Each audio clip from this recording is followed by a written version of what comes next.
तथा आप सभी का स्वागत करती हूँ हेलो बिहार न्यूज़ पर। आइए नज़र डालते हैं आज की सुर्खियों पर। भारत में कोरोना के आंकड़े। कुल मामले 5,48,318, कुल मौतें 16,475, कुल ठीक हो चुके 3,21,723, सक्रिय मामले 2,10,120। केंद्र सरकार ने कोरोना अनलॉक 2 के लिए आज गाइडलाइंस जारी कर दी हैं। सरकार की ओर से जारी गाइडलाइंस में स्कूल, कॉलेज, शैक्षणिक और कोचिंग संस्थान, अंतर्राष्ट्रीय उड़ानें, metro rail, cinema, gym, pool, धार्मिक समारोह पर लगा रोक 31 जुलाई तक के लिए बढ़ा दिया गया है। गाइडलाइंस के अनुसार देश भर में रात 10 बजे से सुबह 5 बजे तक कर्फ्यू रहेगा। आवश्यक सेवाओं को छूट मिलेगी।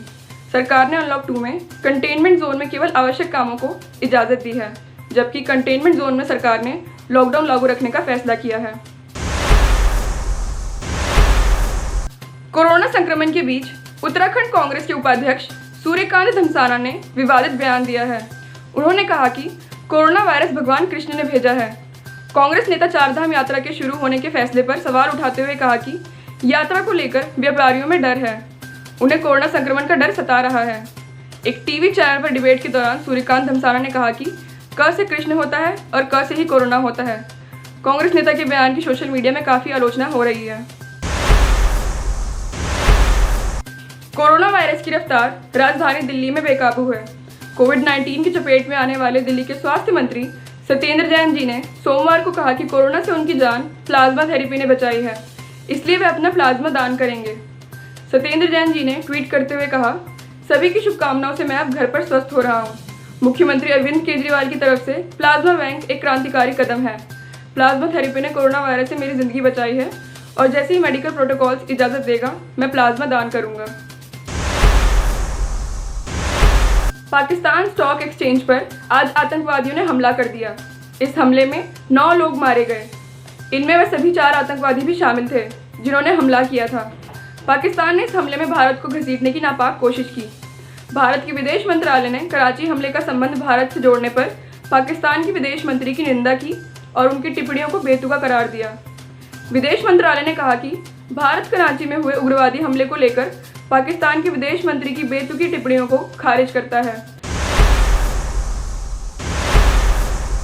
कांग्रेस ने पेट्रोल डीजल की कीमतों में लगातार हो रही बढ़ोतरी के खिलाफ सोमवार को राष्ट्रव्यापी प्रदर्शन किया और सरकार से दाम में वृद्धि को तत्काल वापस लेने तथा पेट्रोलियम उत्पादों को माल एवं सेवा कर के दायरे में लाने की मांग की। पार्टी अध्यक्ष सोनिया गांधी ने पेट्रोल डीजल की कीमतों में बढ़ोतरी को अन्यायपूर्ण करार दिया और कहा कि महामारी के इस समय में इस वृद्धि को तत्काल वापस लेकर देश की जनता को राहत प्रदान करने की जरूरत है। पेट्रोल डीजल की कीमतों में भारी वृद्धि को जायज बताते हुए पेट्रोलियम मंत्री धर्मेंद्र प्रधान ने बताया है कि क्यों ईंधन पर सरकार अधिक टैक्स वसूल रही है। कोरोना वायरस की वजह से अर्थव्यवस्था पर हुए असर और महामारी से जंग के लिए संसाधनों की आवश्यकता जैसे कारण गिनाते हुए उन्होंने विपक्ष को भी जवाब दिया। लद्दाख में मौजूदा तनाव के बीच केंद्र की नरेंद्र मोदी सरकार ने चीन को एक और बड़ा झटका दिया है। केंद्र सरकार ने टिकटॉक, यूसी ब्राउजर समेत 59 चाइनीज ऐप को देश में बैन कर दिया है।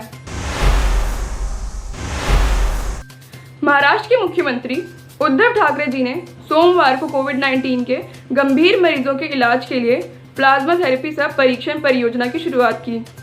राज्य के चिकित्सा शिक्षा विभाग के एक अधिकारी ने इसे दुनिया में अपनी तरह की सबसे बड़ी पहल बताया।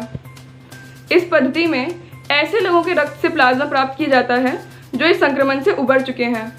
इसके बाद वह प्लाज्मा इलाज करा रहे रोगियों को दिया जाता है। अधिकारी ने कहा कि इस परियोजना का नाम प्लैटिना रखा गया है। यह दुनिया में इस तरह की सबसे बड़ी परियोजना है।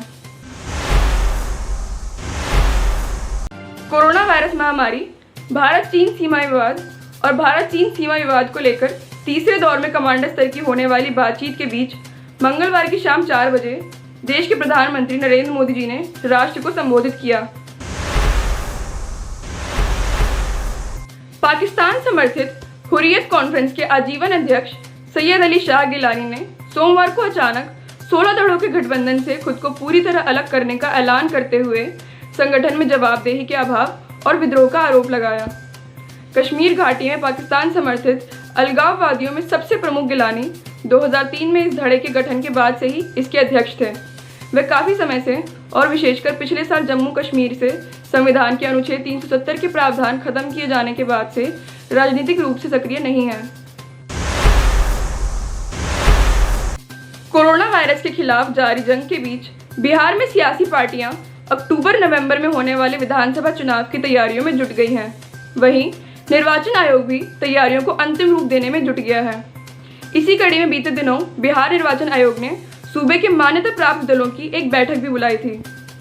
इन सबके बीच बिहार के मुख्यमंत्री सह जेडीयू के राष्ट्रीय अध्यक्ष नीतीश कुमार जी को बिना चुनाव के ही अगले 5 साल के लिए मुख्यमंत्री बनाए रखने की मांग उठी है। पटना के युवाओं ने इस संबंध में सोमवार को बिहार के मुख्य निर्वाचन पदाधिकारी को एक ज्ञापन भी सौंपा है। पड़ोसी देश नेपाल के साथ तनावपूर्ण रिश्ते पर आश्चर्य जताते हुए राष्ट्रीय स्वयंसेवक संघ ने कहा कि अगर वह चीन के झांसे से जल्द बाहर नहीं आया तो उसकी स्थिति भी तिब्बत जैसी हो जाएगी। संघ से जुड़े सूत्रों ने नेपाल को चीन की विस्तारवादी नीति से सतर्क रहने की सलाह दी है। आरएसएस ने नेपाल के साथ रिश्ते में हमेशा रुचि दिखाई है। सुप्रीम कोर्ट ने केंद्र सरकार से पूछा है कि क्या दिल्ली के निजामुद्दीन मरकज में तबलीगी जमात के कार्यक्रम में शामिल हुए विदेशियों का वीजा रद्द करने और ब्लैकलिस्ट करने के आदेश जारी हुए थे। कोर्ट ने केंद्र को जवाब के लिए समय देते हुए मामले की सुनवाई को 2 जुलाई तक टाल दिया है।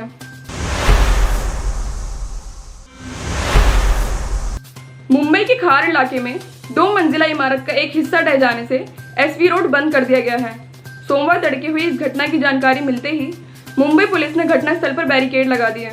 आधिकारिक सूत्रों के अनुसार जिस इमारत की दीवारें गिरी वो कमर्शियल थी और खाली थी। घटना के कारणों का पता नहीं चल पाया है। इसी के साथ मैं आस्था झा आप सभी से विदा लेती हूँ। कल फिर मुलाकात होगी कुछ नई खबरों के साथ। तब तक के लिए अपना और अपने परिवार का बहुत ख्याल रखिएगा। आशा करती हूँ आपको हमारा न्यूज़ प्रोग्राम पसंद आया हो। इसे लाइक एंड शेयर ज़रूर करें। धन्यवाद।